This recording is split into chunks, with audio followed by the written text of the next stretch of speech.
Green branding. It's becoming a very powerful tool.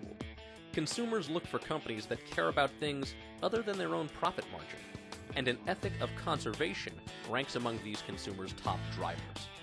Sure, there's the overall health of Mother Earth, and there's that 20% or more of your energy costs that you can save. But there is also real branding power in being green. Now, many business people might not think about their address as one of their primary branding tools. But when it comes to proving up your greenness, it's all about location, location, location. When you think about green communities and green neighborhoods, I'm pretty sure scenes like this aren't the first thing that jumped into your mind. But as more and more people are moving into cities, urban centers like this one are becoming really ground zero for green, sustainable real estate.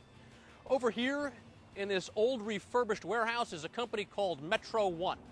They are leaders in sustainable real estate. Their president's name is Tony Cho, and we're going to have a conversation with him right now. Tony, what is sustainable real estate and why is it important?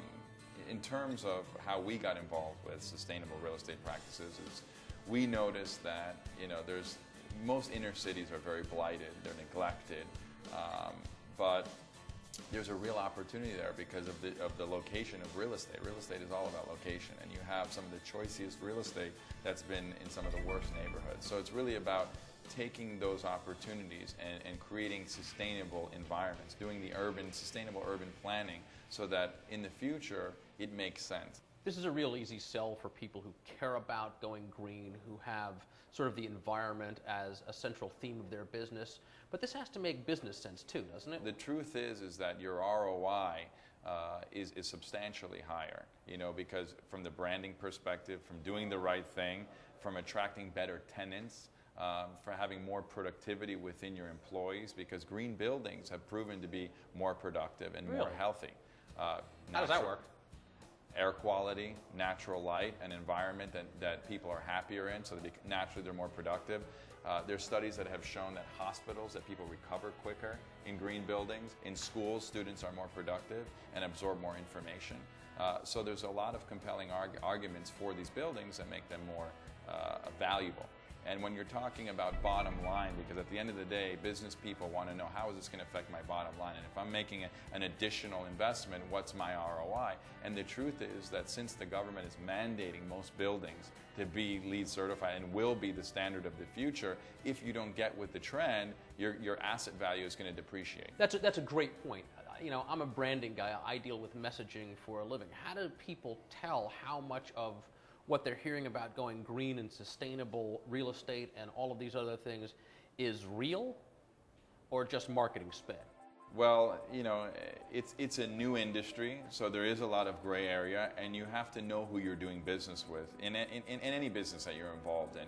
And that's where our services really come into play, because who do you want consulting you on finding those types of buildings or building those types of buildings or retrofitting them? You need people who are versed in that type of language. Who actually know what they're doing. Who actually know what they're doing. And that's where greenwashing comes in. So if your building is required to be built to LEED standards, it's logical to think that you're going to want a LEED accredited professional advising you.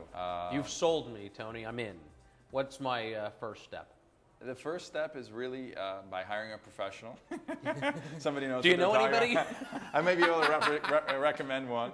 No, seriously, you have to really consider, site selection. Where do you want to be? What sub-market do you want to be in? That's the first step. What buildings are actually being built to LEED standards? Companies, real estate companies that have, that have taken steps within their own practices to be green and be environmentally aware. LEED accredited professionals, obviously. A lot of architects are LEED accredited. A lot of real estate professionals are becoming LEED accredited. So that's a place to start for sure. Excellent. Thanks for your time. Thank you, sir. Well, there you go. There's your 101 on sustainable real estate. From a branding perspective, of course. So, what have we learned? Well, we've learned that there's real value in branding yourself as green. I hope to be talking to you more about this as the weeks go on. We've learned that branding your business as green is more than just what you say about your company. Heck, it's more than how you do business. It actually starts with where you locate your business. And we've learned that this whole green marketing business is pretty new. So if you're looking to get started, it's best to find people who know what they're doing. It'll save you a lot of time, money, and maybe even some embarrassment. Now, if you want to get in touch with Tony Cho of Metro One Properties, you can contact him directly at this email address. If you want to comment on this segment, well, my name is Tom Masloom, and you can reach me at my email address. That's tm@themnetwork.com. Thanks for watching. See you next time.